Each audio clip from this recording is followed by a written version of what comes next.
For the break, we had a discussion concerning medicinal marijuana in Florida. That will appear on the ballot in November. Will Floridians go for it? You heard about the internal polling, but a lady who can measure the pulse of Florida pretty well as she sits behind a microphone talking, but more importantly, listening to Floridians, is our friend Joyce Kaufman, obviously the host of the eponymously named Joyce Kaufman Show. Thanks for coming over again, Joyce. And we were listening to the discussion from advocates for medicinal marijuana. They say their internal polling shows a strong support for medical use of marijuana. Do you think this is a lead pipe cinch on the ballot in November? Will we see that pass? I think it's a done deal. And I think it's been an evolution. Florida really wasn't they weren't all that excited about medicinal marijuana until it got very personal. And a lot of parents who had children suffering went up to the legislature. And when we saw those films of children convulsing, even people like me said medical marijuana is something that's useful. It should be well regulated. It should be taxed. It should be part of the revenue generation that goes on in medicine. I mean, pharmaceutical companies make tons of money off medicines that are dangerous to people. Medical marijuana, the non-euphoric strains, isn't dangerous to anybody. And of course, now that Jeb Bush has come up and said he's against it, I'm all for it. Well, and this is interesting because you have Jeb Bush back on the campaign trail with Rick Scott last week, making a statement in opposition to medical marijuana.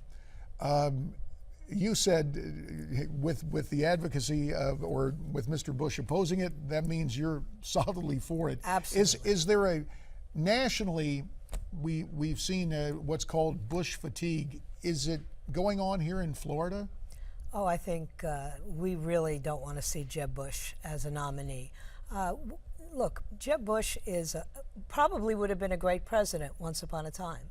But now this legacy business of having Clintons running against Bushes, running against, what is it going to be, Obama's next, and we're going to have like 3 royal families, it just doesn't feel very American. I think we're done with the Bushes and the Clintons. And as we're visiting, there is the article on our parent website, newsmax.com.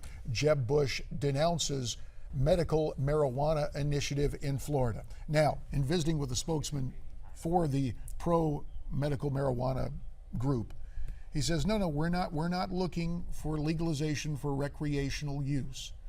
But you and I, as you talked about an evolution, I think we have to recognize that it starts as, oh no, it's just medical, and then there becomes a push for, wait a minute, we need to have a more libertarian lifestyle.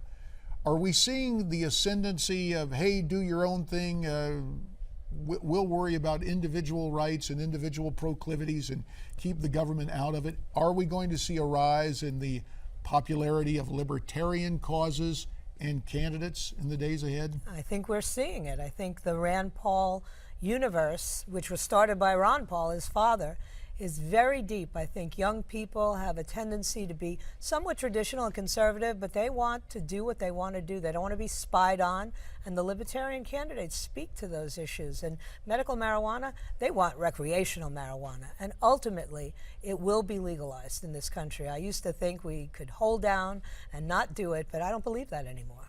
And the rise of Rand Paul, following, as you mentioned, in his dad's footsteps, Dr. Ron Paul. Last week, Senator Rand Paul decried the militarization of police. We had former UN Ambassador Andrew Young with us at the top of this program. He was lamenting the militarization of police. Is this another one of those issues where the left and the right unite? Where the far left and the far right unite, absolutely. But I think that the demilitarization of the police is a bad idea. I think you've got a lot of civil unrest right now. They had to call in the National Guard. So to say you're going to send police officers out to face Molotov cocktails and bullets and not be armed better than the rioters is ridiculous. I want order. Well, speaking of that, here's the situation in Ferguson, Missouri. You've had the Attorney General step in, basically federalize the case, and videotape emerged over the weekend, or really late last week, of a robbery attempt involving the teenager, or in fact a robbery. And we're hearing talk that the Department of Justice may have tried to suppress the distribution of that video. Are we seeing a situation, admittedly, no one wants to see excessive use of force or use of deadly force in a non-life-threatening situation for police, but this narrative and manipulation of the news, is that what we're seeing out of Ferguson, Missouri? It's been very irresponsible. All of the coverage has been. I think it's been, those were sunshine law requests, so they had no alternative but to give that tape. I think now what you've also heard this weekend is a tape that was shot at the time of the shooting. And some of the conversation in that tape actually supports the police officer's account of the event. And I think that's where the Department of Justice is going to have their work cut out for them. Looking around the country, if time permits, we'll return to Florida and redistricting. But with the time we have left, I'd be remiss if I didn't bring up another case in the news, and that is the indictment of Texas Governor Rick Perry by the Travis County attorney.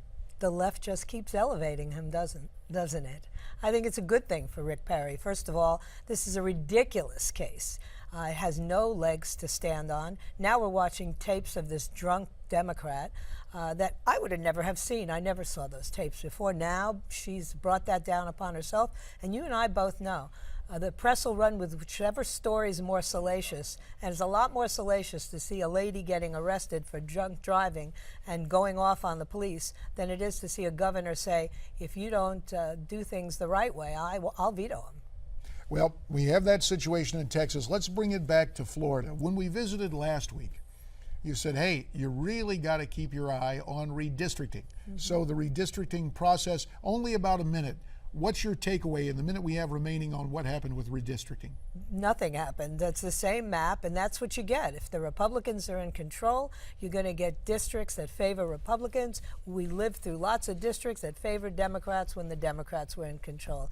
Oops. Well, who you vote for really does matter. Well, we will see what transpires in the midterm. Between now and then, hopefully a lot more occasions where we will have the chance to visit. Joyce Kaufman, we really appreciate your take on these issues, and we look forward to you coming back in studio real soon. Thank you, JD. After the break, we'll hear what you think is important as we check the social media. Why don't you weigh in on what Joyce Kaufman had to say? Why don't you tweet me your comments at Newsmax TV, hashtag America's Forum, or visit us at newsmaxtv.com/comments. Your comments coming up